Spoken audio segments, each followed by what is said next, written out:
여러분 이런 말 들어보셨나요? 사람 인생은 끝날 때까지 끝난 게 아니라고요. 저는요 그 말을 정말 뼛속까지 느꼈습니다. 그것도 제 인생에서 가장 처절하고도 슬펐던 순간이에요. 누구나 인생에서 한 번쯤 마주하게 되는 가족의 이별. 저에겐 그게 아버지의 장례식이었습니다. 가장 아끼고 사랑했던, 누구보다 저를 믿어주셨던 아버지를 떠나보내는 그날 제 인생을 송두리째 뒤엎을 끔찍한 진실이 터졌습니다. 제가 25년을 함께 살아온 남편, 그 남자가 저를 속이고 그것도 장례식장에서 바람을 피우고 있었다는 걸 믿기시나요? 이건 단순한 불륜 이야기가 아닙니다. 이건요, 제 인생의 마지막 자존심과 제가 끝까지 지켜낸 내 나의 이야기입니다. 그럼 오늘의 사연 시작하겠습니다. 아버지가 돌아가신 날은 유난히 바람이 거셌어요. 4월 초 벚꽃이 흩날리던 그 계절에 저는 세상에서 가장 따뜻했던 사람을 떠나보냈습니다. 장례식장 빈소에 앉아 검은 옷을 입은 채 절하는 손님들을 맞으며 제 마음은 텅 비어 있었습니다. 남편은 제 옆에 앉아 있었죠. 어깨를 감싸며 제 손을 꼭 잡던 그 사람. 그때까지만 해도 전 믿었어요. 그래, 이 사람만은 내 편이구나. 하고요. 그런데요. 정말 이상하리만치 그날 남편이 자리를 자꾸 비우는 겁니다. 조문객 맞이 좀 도와달라 해도 금방 다녀오겠다며 몇 시간씩 자리를 비웠죠. 장례식장에서요. 저 아버지 죽음을 두고 울고 있는데요. 그날 밤 저는 미칠 듯한 감정에 휘말려 장례식장을 나와 남편을 찾으러 갔습니다. 그런데 건물 뒤편 주차장, 거기서 남편은 낯익은 여자의 얼굴과 이야기를 나누고 있었어요. 제 고등학교 동창, 한때 친했던, 지금은 연락 끊긴 선이라는 여자였습니다. 그 둘은 그냥 얘기하는 게 아니었어요. 눈빛이 제 눈엔 너무 익숙한 사랑하는 사람끼리 나누는 눈빛이었습니다. 그리고 순간 선이가 남편이 손을 툭 하고 잡더니 이렇게 말하더라고요. 오빠, 너무 오래 못 봤어. 이런 데서밖에 못 보니까 답답해 미치겠어. 순간 제 귀에서 삐하는 소리가 났습니다. 심장이 쿵 내려앉고 발끝까지 피가 식는 기분이었어요. 지금 이게 현실이 맞아? 이 사람들이 지금 내 아버지 장례식장에서? 그 자리에 그대로 얼어붙은 채 저는 휴대폰을 꺼내 들었습니다. 손이 떨렸지만 사진을 찍었고 녹음 버튼을 눌렀습니다. 그들의 대화, 그들의 표정, 그 더럽고 기가 막힌 장면을 제가 평생 잊지 않기 위해서. 그날 이후로 저는 아버지를 잃은 슬픔보다 더 깊고 더 지독한 배신감에 시달리게 됐습니다. 이혼이요? 아직 시작도 안 했어요. 하지만 이건 끝이 아닐 겁니다. 저 결코 그냥 넘어가지 않아요. 장례식이 끝난 지 열흘쯤 되었을까요? 검은 상복을 벗었지만 제 마음은 아직도 장례식장 안에 있었습니다. 슬픔보다는 분노와 배신감, 그리고 내가 지금 이 인간이랑 어떻게 25년을 살았지? 그 생각이 머리를 때렸습니다. 남편은 태어났습니다. 장례가 끝나고 집에 돌아와선 무슨 일 있었냐는 듯 TV를 켜고 술 한잔 따라 마시며 말했죠. 당분간 기운 빠지겠지. 그래도 시간이 약이야. 시간이 약이라고요? 전 그날 이후로 남편 얼굴을 볼 때마다 치가 떨렸습니다. 기억하자. 얘는 지금도 날 속이고 있다. 그게 제 하루의 시작이었어요. 그 와중에 한 통의 단체 문자 알림이 도착했습니다. 3반 4반 동창회 모임 마이너스 이번 주 토요일 오후 6시 백암회관, 그리고 그 명단에 최선희와 내 남편 이름이 나란히 적혀 있었죠. 그 순간 저는 심장이 다시 뛴다는 걸 느꼈습니다. 그래. 이제 내 차례야. 저는 철저히 준비했습니다. 장례식장 CCTV, 백업 주차장, 사진 확대본, 녹음 파일, 편집본, 선희의 오빠, 여기선 너무 답답해 부분 반복, 그리고 마지막으로 포토북 제작.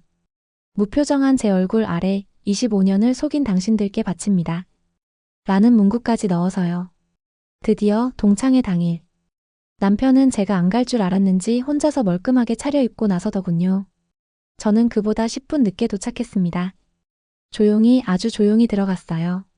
거기엔 그 사람들 다 있었습니다. 남편은 선희 옆자리에 앉아 있었고 둘 사이엔 희미한 웃음이 오갔죠. 그 모습에 심장이 또 쿵하지만 오늘은 제가 웃어야 할 날이었으니까요. 여기 자리 하나 비었죠? 조용히 말을 꺼내고 앉자마자 저는 가방에서 A사 인화 사진 묶음을 꺼내 테이블 위에 툭 하고 올려놨습니다. 순간 공기가 멎었습니다. 이게 뭐야? 사진 속에는 장례식장 뒤편에서 남편과 선희가 손을 잡고 있는 모습이 선명했어요. 그때부터 제 목소리는 흔들리지 않았습니다. 25년간 나는 당신만 바라봤어. 근데 넌 내 아버지 장례식장에서 바람을 피웠지. 심지어 내 동창이랑. 그리고 여기 그날 당신들이 나눈 대화 들어볼래? 핸드폰 재생 버튼을 누르자 선희의 음성이 크게 흘러나왔습니다. 오빠, 이런 데서밖에 못 보니까 답답해 미치겠어. 사람들은 숨을 죽였고 선희는 얼굴이 새빨개진 채 고개를 숙였습니다. 남편은 황급히 일어나 저를 향해 말했죠. 너 지금 이거 명예훼손이야. 공개석상에서 이게 뭐 하는 짓이야? 나랑 이혼하자. 이혼이요? 그 말에 전 오히려 웃음이 나왔습니다. 그래. 오늘부터 당신은 전 남편이야. 그 순간 방 안에 고요한 박수가 하나둘 터져 나왔습니다. 그리고 저는 그 자리에서 조용히 일어나 나왔습니다. 끝났다. 아니, 이제 진짜 시작이었다. 동창의 폭로 후 남편은 바로 다음 날부터 말을 걸지 않았습니다. 말 대신 변호사 명의의 내용 증명이 날아왔죠. 허위사실 유포 및 명예훼손, 사적 녹음 무단 공개에 대한 형사 고소 의사표명 그리고 이 문장. 이혼을 수용하고 위자료는 청구하지 않을 테니 조용히 정리하자. 아니, 웃기지도 않았어요. 바람핀 인간이 오히려 나한테 조용히 하자고요? 저는 그 종이를 바닥에 던져버리고 노트북을 켜고 변호사를 찾기 시작했습니다. 며칠 뒤 법무법인 해율에서 만난 젊은 여성 변호사가 제게 말했죠. 지금 받은 내용 증명은 그냥 겁주기용이에요. 법적으로 분류는 민사 책임이 있습니다. 녹음은 본인이 당사자인 상황에서 수집했기 때문에 위법 소지도 없습니다. 그리고 결정적으로 그녀가 제 손을 꼭 잡고 말했습니다. 이건 혼자 싸우는 게 아니에요. 저희가 도와드릴게요. 진짜 끝을 준비하죠. 그날부터 저는 아내가 아니라 원고가 되었습니다. 가사소송, 부정행위 입증 자료 제출, 상간녀 위자료 청구. 어쩌면 남편은 상상도 못했을 거예요. 25년을 조용히 살아온 여자가 이렇게 단단히 칼을 갈고 있었을 줄은요. 그러던 중 제 핸드폰으로 비공개 번호가 걸려왔습니다. 여보세요? 혹시 정지연 씨 맞으시죠? 낯선 여자 목소리였습니다. 어딘가 조심스럽고 떨리는 말투. 저 누구신데요? 저 남편분이랑 일했던 회사 후배입니다. 사실 말씀드릴 게 있어요. 예전부터 이상한 걸 봤거든요. 그녀는 말했습니다. 몇 년 전부터 남편이 출장 간다며 사무실에서 사라지는 날이면 선희가 근처 카페에서 기다리고 있었다는 것. 그리고 그 두 사람이 출장을 다녀온 날이면 회사 내에서 미묘한 소문이 돌았다고요. 근데 아무도 말 못했어요. 다들 지연 씨가 너무 착하고 헌신적인 걸 아니까 그녀는 사진 몇 장과 대화 캡처본 그리고 사내 메신저 기록까지 보내줬습니다. 그 순간 제 손에 쥔 핸드폰이 무거워졌습니다. 이건 게임 끝이다. 저는 곧바로 변호사에게 자료를 전달했습니다. 그리고 상간녀에게도 내용 증명을 보냈죠. 불륜행위에 대한 민사적 책임. 법적으로 끝까지 묻겠습니다. 그날 밤 거실에 앉아있던 남편이 말했습니다. 이렇게까지 할 거야? 저는 조용히 말했죠. 이렇게라도 안 하면 난 진짜 무너졌을 거야. 남편이 그 말을 했을 때요. 이렇게까지 할 거야? 그 순간 제가 왜 이렇게 치를 떨며 버텼는지 확실히 알겠더라고요. 그래. 이렇게까지 할 거야. 왜냐면 이건 네가 만든 끝이니까. 며칠 뒤 상간녀에게 내용 증명이 전달됐습니다. 처음엔 아무런 반응이 없었죠. 그런데 정확히 일주일 뒤 변호사 사무실로 한 통의 팩스가 도착했습니다. 상간 사실 부인. 명예훼손에 대한 역고소 검토 중 그리고 친필로 적힌 마지막 문장. 정지연 씨가 이토록 폭력적이고 과격한 분인 줄 몰랐습니다. 그걸 읽는 순간 저는 피식 웃음이 나왔어요. 폭력적이고 과격하다고요? 내 남편 장례식장에서 손잡고 있던 분이? 그런데요. 상간녀의 대응보다 더 우스웠던 건 남편이었습니다. 회사에 소문이 퍼졌는지 며칠째 초췌한 얼굴로 들어와선 말없이 앉아 있었어요. 말을 안 하니까요. 더 무섭더라고요. 그러다 어느 날 식탁에 앉은 남편이 불쑥 말했습니다. 정말 다 끝낼 거야? 응. 끝나야지. 나 이제 너랑 이름 나란히 들어간 서류 한 장도 갖기 싫어. 그날 이후 남편은 말수가 줄었고 상간녀는 연락을 끊은 듯 했습니다. 저는 조금씩 일상을 회복해 나갔습니다. 25년 동안 아내라는 이름으로만 살았던 제가 처음으로 제 이름으로 다시 살아보는 느낌이었어요. 처음엔 낯설고 두려웠죠. 하지만 내가 혼자서도 할 수 있다는 걸 보여주자. 그 마음 하나로 하루하루 버텼습니다. 그렇게 시작한 게 플로리스트 수업이었어요. 어릴 적 꿈이었는데 결혼하고 집안일에 치여 한 번도 제대로 해본 적이 없었거든요. 지연 씨 손끝이 정말 섬세하시네요. 이건 감정이 담긴 꽃이에요. 강사님의 말에 처음으로 내가 무언가 잘한다는 걸 느꼈습니다. 요즘엔요, 작은 꽃다발 만들어 지인들에게 선물도 해요. 다들 예쁘다며 웃어주는데 그 웃음소리가 제겐 새 삶의 시작처럼 들렸습니다. 그리고 며칠 전 변호사에게서 연락이 왔습니다. 정지연 씨. 남편 측에서 조정 요청 들어왔어요.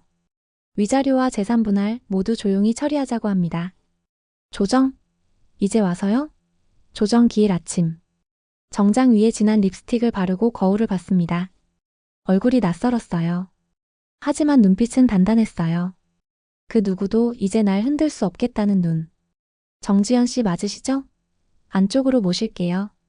법원 조정실은 생각보다 작았고 딱 3명만 앉을 수 있는 긴 책상에 저와 남편 조정위원이 나란히 마주했습니다. 그 사람. 제 남편이었던 그 사람은 정말 많이 늙어 보였어요. 정리하고 싶습니다. 재산은 나누고 위자료는 일정 수준 선에서 남편 쪽 변호사가 조심스럽게 말했습니다. 저는 조용히 고개를 끄덕였습니다. 네. 저도 정리하고 싶어요. 다만 그 사람이 저를 속인 횟수만큼은 기록에 남았으면 좋겠네요. 조정위원은 약간 당황했지만 전 차분하게 이어갔어요. 제 명예를 해친 건 저 사람이에요. 불륜 상대와 장례식장에서 손잡은 건 저 사람이에요. 지금 이혼을 원하는 것도 결국 제가 먼저입니다.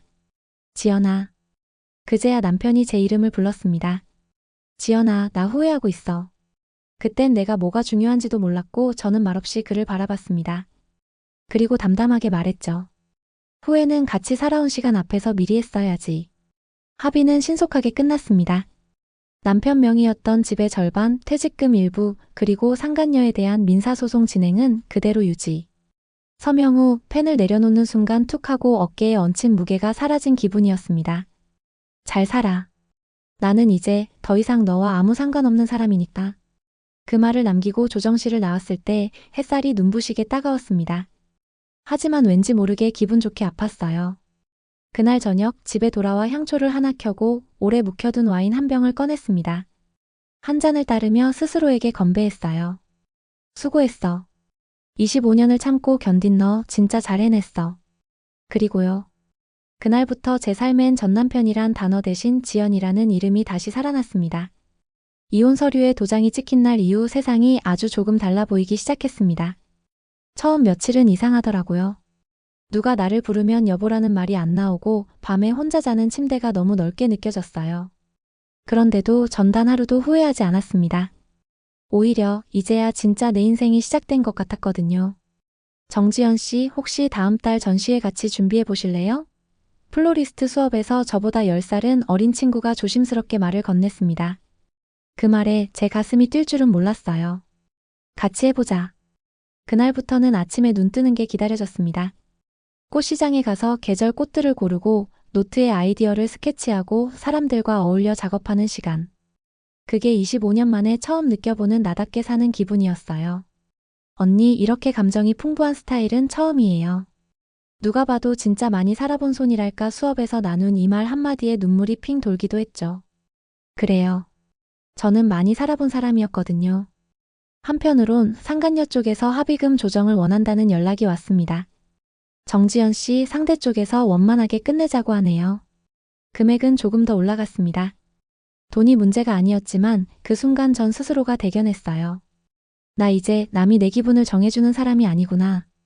이젠 내가 나를 지키는 사람이구나.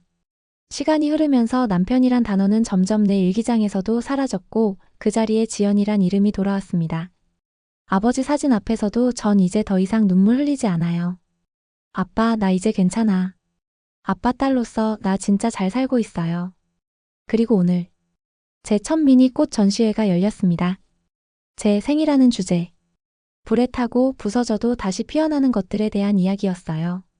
제 옆에는 그날 꽃시장에서 만난 플로리스트 후배들, 그리고 새롭게 알게 된 동네 책방 사장님, 다들 웃으며 꽃다발을 나눠줬습니다. 그 순간 저는 확신했어요. 인생은 끝나는 게 아니에요.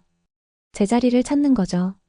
전시회가 끝난 지 일주일쯤 지났을까요? 제게는 여전히 믿기 어려운 후기 메시지들이 도착했어요. 작품 하나하나에서 살아있는 감정이 느껴졌어요. 제 생이라는 주제 제 인생도 다시 돌아볼 수 있었습니다. 그중 하나 유독 눈에 띈 메시지가 있었습니다. 혹시 나중에 개인 레슨 받을 수 있을까요? 제가 사는 삶을 꽃으로 표현해보고 싶어서요. 메시지 보낸 사람의 이름은 이도윤, 어딘지 낯익은 이름이었죠. 며칠 뒤 전시회를 열었던 동네 책방에서 그를 마주쳤습니다. 혹시 지연님이시죠? 전시회 마지막 날 흰 카네이션 화분에 오래 서 있었던 그 순간 기억이 났어요. 그 조용히 화분을 오래 들여다보던 남자. 아, 그때 그분. 네. 사실 저 그날 그 꽃 때문에 눈물이 났거든요. 알고 보니 도윤 씨는 아내를 사고로 떠나보낸 후 오랫동안 글을 쓰지 못했던 작가였습니다. 전시 제목이 재생이잖아요. 그 한 글자가 제가 다시 글을 쓸 수 있을지도 모르겠다는 생각이 들게 하더라고요. 저는 그 말에 숨이 멎는 줄 알았어요. 그 사람도 무너진 후에 피어오르는 사람이었거든요. 그날 이후로 우리는 가끔씩 만나 서로의 상처에 대해 그리고 회복에 대해 이야기 나누게 되었습니다. 지연님은 정말 대단하세요. 아니에요. 그저 버텼을 뿐이에요. 그리고 어느 날 그가 건넨 한마디. 혹시 내 글 속 주인공이 되어주실 수 있을까요? 그 말에 제 심장이 아주 조용히 하지만 분명히 쿵하고 울렸습니다. 그날 집에 돌아와 꽃을 정리하며 혼잣말처럼 중얼거렸어요. 정지연 너 아직 살아있구나. 요즘 하루가 참 빠르게 지나가요. 아침에 눈 뜨면 꽃시장 가고 오후엔 작업실에 있다가 저녁이면 도윤 씨와 통화해요. 지연님, 오늘은 무슨 꽃 골랐어요? 노랑 튤립이요. 뜻이 새로운 시작이라서. 도윤 씨는 늘 제 말을 진지하게 들어주는 사람이에요. 그게 어쩌면 제일 낯설면서도 따뜻했죠. 그러던 어느 날 그가 조심스럽게 물었어요. 이번 주말 혹시 같이 바다 보러 갈래요? 바다. 제일 마지막으로 바다를 간 날이 결혼기념일이었는데 그날 이후로 한 번도 가보지 않았거든요. 망설였지만 결국 좋아요라고 답했고 주말 아침 우리는 차를 타고 고속도로를 달렸습니다. 차 안에서는 조용한 재즈가 흘렀고 도윤 씨는 제게 이런저런 이야기를 꺼냈어요. 나는 누군가에게 의지가 된다는 게 참 오랜만이에요. 지연님은 그게 돼요. 그 말에 가슴이 뻐근했어요. 바다에 도착해 모래사장을 천천히 걷는데 어느 순간 도윤 씨가 제 손등에 손을 살짝 얹었어요. 지연 씨 혹시 내가 다가오면 부담스러워요? 그 순간 심장이 뛰는 동시에 머릿속에 전 남편 얼굴이 스쳐 지나갔습니다. 그리고 장례식장 뒤편에서 손을 잡고 있던 그 여자의 실루엣. 저는 그 자리에서 고개를 떨궜습니다. 미안해요. 저 아직 누군가를 믿는 게 무서울 때가 많아요. 도윤 씨는 조용히 고개를 끄덕였습니다. 괜찮아요. 시간은 지연 씨 거예요. 나는 그냥 그 옆에만 있을게요. 그 말에 눈물이 핑 돌았습니다. 누구 옆에만 있어주겠다는 말 그게 이토록 위로가 될 줄은 몰랐거든요. 그날 밤 혼자 침대에 누워 천장을 보며 생각했어요. 정지연 이번엔 달라. 이번엔 도망치지 말자. 바닷가에서 돌아온 후 며칠 동안 도윤 씨와는 따로 연락을 하지 않았어요. 그가 부담스럽거나 미운 건 아니었어요. 그저 제 안의 감정들이 너무 많아서 어디부터 정리해야 할지 몰랐거든요. 그리고 문득 그동안 단 한 번도 전 남편에게 편지 한 줄조차 쓰지 않았다는 걸 깨달았어요. 그날 밤 작업실 한쪽 구석에 앉아 펜을 들었습니다. 너에게, 너라는 사람에게, 한때 내 삶을 전부 걸었던 사람에게 이제 마지막으로 이야기할게. 나 이제 너한테 미안하지 않으려고 해. 네가 외면하던 내 노력, 웃으며 참았던 내 외로움, 모른 척했던 그 모든 무게가 이제는 너한테 돌아갔으면 좋겠어. 나는 더 이상 내 그림자에서 숨지 않을 거야. 그리고 혹시라도 묻고 싶다면 잘 지내? 응. 이제 정말 잘 지내. 그 편지를 다 쓰고 나니 숨을 쉴 수 있을 것 같았어요. 그리고 그날 밤 도윤 씨에게 문자를 보냈죠. 이번 주말 작업실에 놀러 오세요. 차 한잔 해요. 이야기하고 싶어요. 주말 오후 작업실 문이 열렸고 그는 웃으며 들어왔어요. 와, 정말 꽃집 사장님 다 됐네요. 응. 이제 내 삶이야. 도윤 씨는 한참 제 공간을 둘러보다가 조심스럽게 말했어요. 그날 이후로 사실 매일 고민했어요. 지연 씨한테 이 마음을 전해도 되는 걸까? 전 그를 조용히 바라보다가 말했어요. 전 남편한테 편지 썼어요. 아무도 모르게 그냥 저 혼자 쓴 마지막 작별 인사. 도윤 씨는 놀라지 않았어요. 잘했어요. 그 말 하고 나면 진짜 새로운 사랑이 들어올 자리 생기잖아요. 잠시 침묵이 흘렀고 저는 그에게 조용히 고개를 끄덕였습니다. 나 이제 무섭지 않아요. 당신이라면 내 마음 맡겨볼 수 있을 것 같아요. 그 말에 도윤 씨의 눈빛이 미세하게 흔들렸고 그는 제 손등을 살짝 감싸 안았어요. 그 말 기다렸어요. 그날 밤 혼자 집으로 돌아오며 오랜만에 거울을 봤습니다. 거울 속에 나는 한때 누군가의 아내였지만 지금은 누구의 것 아닌 나 자신이었어요. 그 모습이 참 예뻤어요. 그날 이후로 도윤 씨와 저는 특별한 명칭 없이 그냥 서로를 아껴주는 사이가 되었습니다. 굳이 연인이란 단어를 붙이지 않아도 누군가를 기다리는 기분, 누군가의 안부가 하루를 바꾸는 감정이 조용히 제 일상 속에 들어와 있었어요. 오늘 작업실 문 닫고 같이 영화 한 편 볼래요? 좋아요. 근데 제일 구석자리요. 꽃가루 묻은 티 입고 나왔거든요.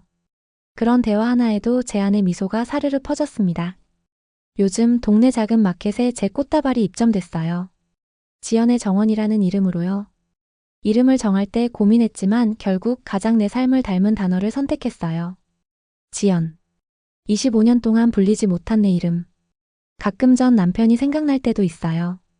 뉴스에서 그가 다니던 회사가 인사 개편을 했다는 소식을 보기도 했죠.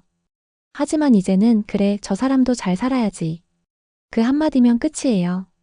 이제는 그 어떤 감정도 나를 묶지 못하니까요. 도윤 씨는 가끔 제게 이런 말을 합니다. 지연 씨랑 있으면 계절이 조금 느리게 지나가는 것 같아요. 그 말이 요즘 제가 가장 좋아하는 문장이에요. 그리고 오늘 전시회를 앞두고 혼자 작업실 정리를 하다가 문득 제 일기장을 펼쳐봤어요. 이혼 직후 써두었던 첫 장에 이렇게 적혀 있었어요. 나는 다시 살아날 수 있을까? 그리고 그 밑에 지금의 제가 이렇게 적었습니다. 응. 다시 살아났고 이제는 더 잘 살아가고 있어. 25년간의 결혼, 그 안에서 받은 배신과 상처. 하지만 그 모든 고통을 딛고 저는 다시 제 이름으로 새로운 삶을 피워낼 수 있었습니다. 정지연이라는 이름으로 꽃을 만들고 마음을 주고받고 그리고 살아가는 오늘. 여러분도 혹시 한때 꺾였던 삶의 한 조각을 붙잡고 계신가요? 그렇다면 부디 이 이야기 속 작은 용기가 당신에게도 스며들길 바랍니다. 시청해주신 여러분 진심으로 감사합니다. 이 이야기가 마음에 와닿으셨다면 구독과 좋아요 한 번씩 그리고 댓글로 응원해주세요. 여러분의 응원은 더 좋은 이야기로 돌아옵니다. 지금까지 미소 한 줌 이야기였습니다. 감사합니다.